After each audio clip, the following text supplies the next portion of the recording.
I've been very outspoken since the COVID-19 outbreak on how it was a damn shame that massage therapy was labeled as non-essential, even though I truly believe that good quality, functional-based, hands-on soft tissue treatment is clearly the superior method for helping fix an injury.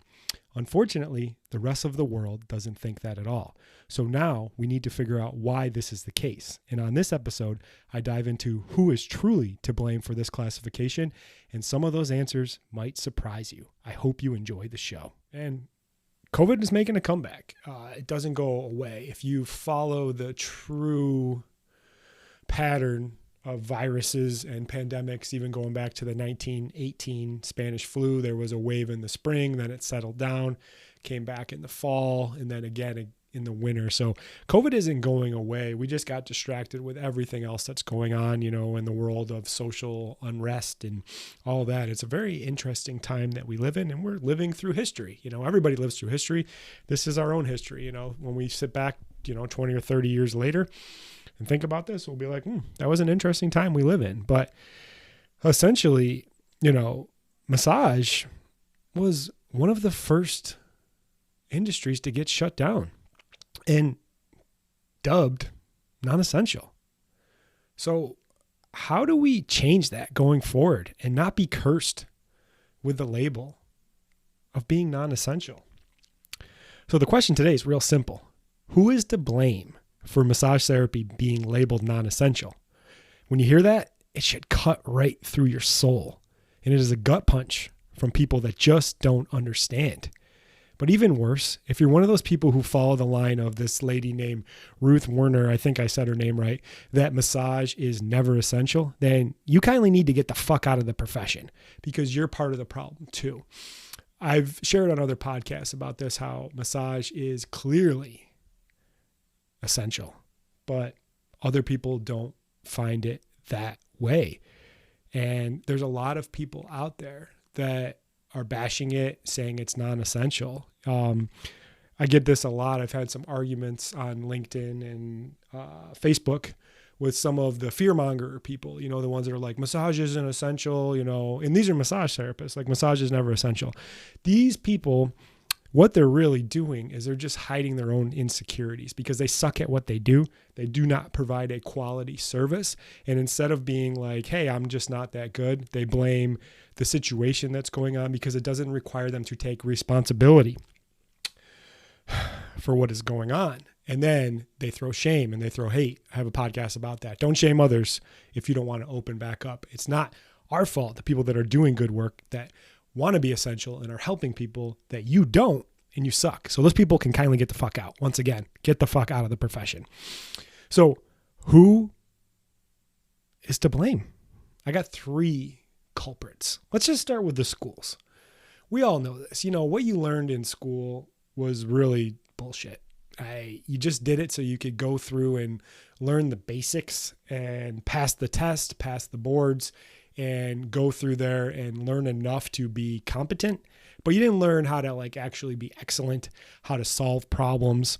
You just learned how to go through the motions. And this is what they've cranked out. They've cranked out a whole profession of service providers instead of solution providers. I continue to talk about this. You have to solve people's problems, and you were not equipped with that coming out of massage school, and that sucks.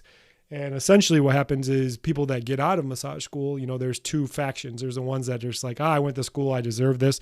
They'll go work at, the chains like Massage Envy or Elements or Hand and Stone and just kind of go through the motions and just kind of be. And then there's the other ones out there and the people that I speak to that know they want to be different. They want to make changes. So they go and invest in all these courses and all these training. And that stuff's all good and great. But a lot of times these gurus and these technique people are just kind of selling some bullshit. They don't know what the fuck's going on either. And we continue to go there.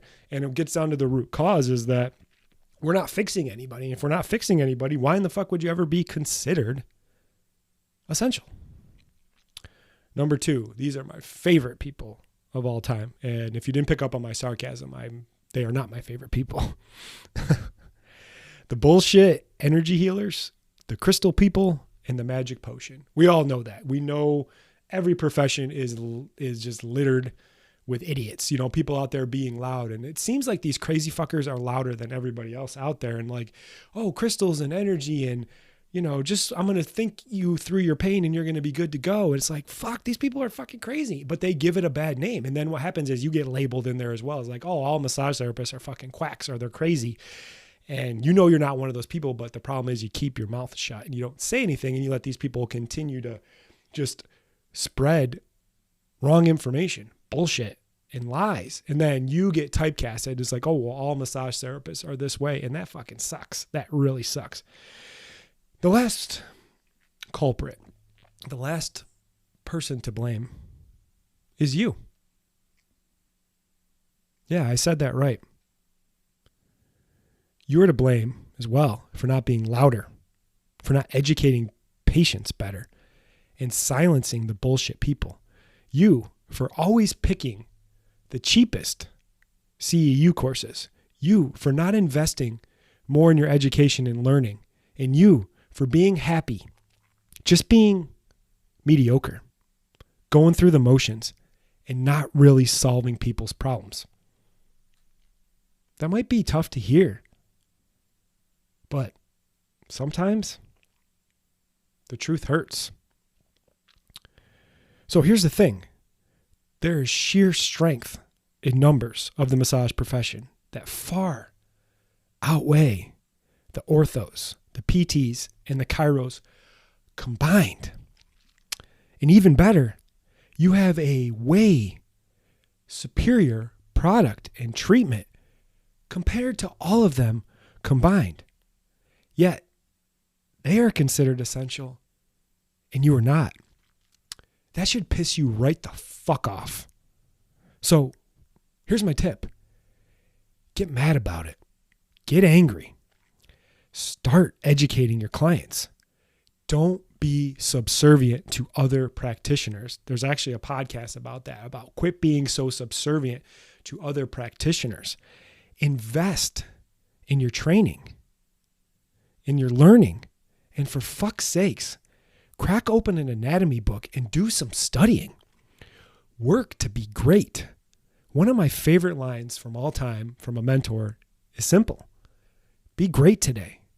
It's the only thing that truly pays. So what to do? Get help from us. Join our group. Engage in our group.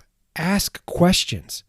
Learn more and commit to being better, because half of the profession will be gone in less than a year, but there will still be plenty of people in pain that need solutions for the problem. And if you commit now to getting better, you will be there to crush it when it's all said and done. So that's all I got for you guys today. And when you get labeled as that non-essential, it should just cut to your core. And it should be like, I am not non-essential. That sounds like a double negative, but you are essential and I believe in you. But you got to start believing in yourself, and you got to get louder. You have to educate about the benefits. And you know what? You got to get fucking better at what you do.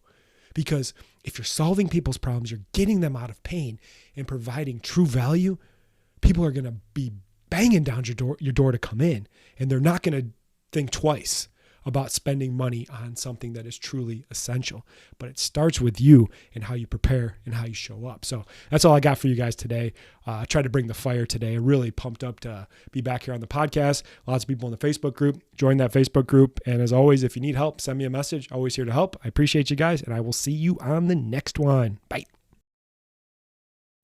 Thanks so much for listening. If you want help on the path to being able to double your income, all while working 50% less and being taken seriously as a healthcare provider, I have some great resources for you. Number one, get access to our free training modules and introduction to my system, the Peak Method. Number two, subscribe to our YouTube channel, The Soft Tissue Revolution. Links to all of this can be found in the show notes. Lastly, if you like the show, please leave us a 5-star review and share it with others that you know it could help.